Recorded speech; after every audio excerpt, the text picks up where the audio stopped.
Embracing God's Sovereignty, John Piper's Guide to Trusting Life's Plan. Ladies and gentlemen, welcome to our journey today. You know, I was recently reflecting on my own life, thinking about all the twists and turns it has taken, and how much I've relied on God's sovereignty through it all.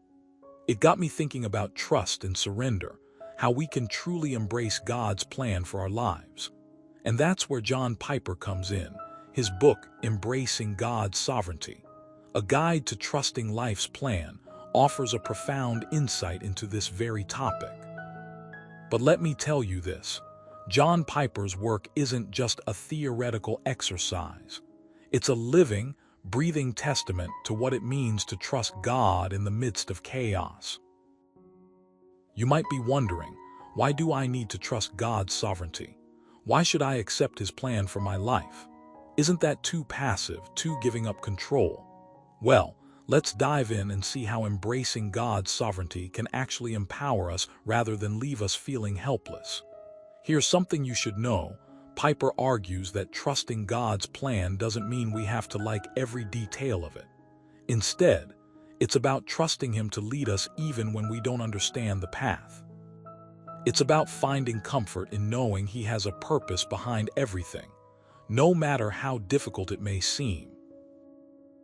In his book, Piper shares a story that really stuck with me.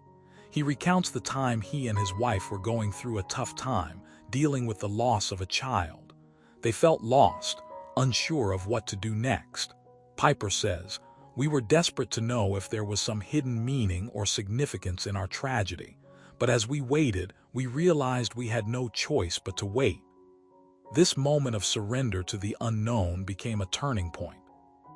They learned to find hope in the fact that God's plan was bigger than their pain, and they started to see how His grace could bring beauty out of their sorrow. Here's the truth, ladies and gentlemen. Trusting God's sovereignty doesn't always make things easier, but it does give us the strength to keep moving forward. Now let's look at another powerful lesson from Piper's guide. He emphasizes the importance of seeking God's will for your life. He says, when we ask God to reveal His will, we are not asking for permission to do whatever we want, but rather we are asking Him to show us the best way to live and love. This is where the power of surrender lies. When we open ourselves up to God's guidance, we are able to navigate the challenges of life with greater wisdom and confidence. In fact, Piper points out that many of the great people in history who faced significant trials and tribulations were not only believers, but also those who sought God's will. Their faith helped them endure and thrive, proving that trusting God's plan doesn't make us weak, it makes us strong.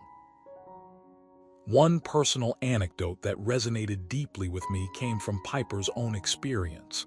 After his son died, Piper found himself struggling with feelings of guilt and regret. He says, "I was consumed by grief, and I couldn't understand why God would allow such a tragedy to happen." But then he began to read the Bible more frequently, and as he did, he discovered that God had a plan for his life. Through prayer and meditation, he began to see that his son's death was part of God's larger plan to bring him closer to Him. Piper's transformation shows us that even in the darkest moments, we can find light through faith in God's sovereignty. So here's what you should know. Embracing God's sovereignty is not about denying reality or wishing away the hard times. Instead, it's about finding comfort in the knowledge that God is in control and has a reason for everything.